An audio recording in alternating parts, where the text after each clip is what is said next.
اعوذ باللہ من الشیطان الرجیم، بسم اللہ الرحمن الرحیم۔ میں ہوں ایڈوکیٹ عظیم جنیجو اور آپ دیکھ رہے ہیں میرا یوٹیوب چینل لیگل اویئرنیس اور پٹانی لا ایسوسیشن جو ہے فیس بک پیج ہے۔ آج ہم جا رہے ہیں ڈسٹرکٹ انٹریشن کورٹ ٹنڈوالا ہے، جہاں پہ ہم نے ایک کیس فائل کرنا ہے under illegal disposition act 2005۔ Illegal disposition act کیا ہے؟ وہ 2005 میں آیا تھا اور اس کا کیا پرپز ہے، کس وجہ سے وہ آیا، وہ آج ہم ڈسکس کریں گے، جس کے بارے میں بہت ساری سپریم کورٹ کی، آنریبل ہائی کورٹ کی جو ہے وہ ججمنٹس بھی آئی ہوئی ہیں۔ اور قبضہ مافیا اور لینڈ گریبرز کو روکنے کے لیے جو انلیگلی لوگوں کی زمین پر قبضہ کرتے ہیں، ان کو روکنے کے لیے یہ جو ہے وہ ایکٹ لایا گیا تھا۔ لیکن اس کے بعد سپریم کورٹ نے ایک ججمنٹ میں یہ واضح کر دیا کہ ہر وہ لافل اونر جس کو اپنی پراپرٹی سے بے دخل کیا جاتا ہے، وہ اس ایکٹ کے تحت کمپلینٹ فائل کر سکتا ہے۔ ڈسپوزیشن ایکٹ جو ہے وہ ایک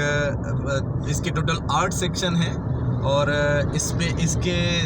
تحت آئی ڈی کمپلینٹ فائل کی جاتی ہے، جس کا طریقہ کار یہ ہوتا ہے کہ آپ کو ایک کمپلینٹ فائل کرنی پڑتی ہے اپنے ڈسٹرکٹ کے سیشن جج صاحب کے پاس، اور وہ جو ہے رپورٹس طلب کرتا ہے متعلقہ ایس ایچ او سے اور مختار کار سے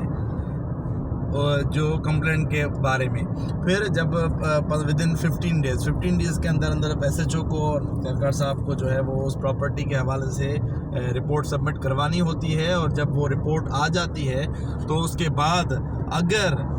یہ جو کمپلیننٹ ہے وہ یہ اس کے فیور میں رپورٹس آتی ہیں اور وہ یہ ثابت ہو جاتا ہے کہ اس کو اپنی پراپرٹی سے، آیا وہ لینڈ ہو، اس کا گھر ہو، زمین ہو، جائیداد ہو، اس سے انلیگلی ڈسپوزیس کیا گیا ہے، اور تو پھر سیشن جج صاحب اس کیس کا کانگنیزنس لیں گے اور جو ہے وہ اکیوزڈ پرسن ہے ان کے خلاف کرمنل پروسیجر کوڈ کے تحت کارروائی کی جائے گی۔ یہ ایک بہت اچھا اور اسپیڈی ریمیڈی ہے خاص کر کے ان لوگوں کے لیے جن کو اپنی جائیداد سے بے دخل کر دیا گیا ہے، ان کے لیے۔ لیکن اس کو کچھ لوگوں نے مس یوز بھی کرنا شروع کر دیا تھا، جس کے لیے آنریبل سپریم کورٹ نے ایک اور ججمنٹ میں یہ واضح کر دیا کہ اس کے خلاف یا اس کو مس یوز کرنے والے کے خلاف بھی واپس کمپنسیشن یا پھر اس کے خلاف کیس داخل کیا جا سکتا ہے۔ انلیگل ڈسپوزیشن ایکٹ 2005 کے کل 8 جو ہیں وہ سیکشن ہیں، اور انشاءاللہ میں کوشش کروں گا کہ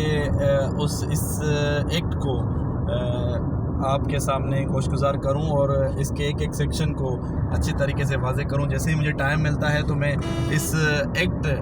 کے لیے ایک الگ سے ویڈیو بناؤں گا، اور آنریبل سپریم کورٹس اور ہائی کورٹس کی ججمنٹس کا بھی حوالہ دے کر کہ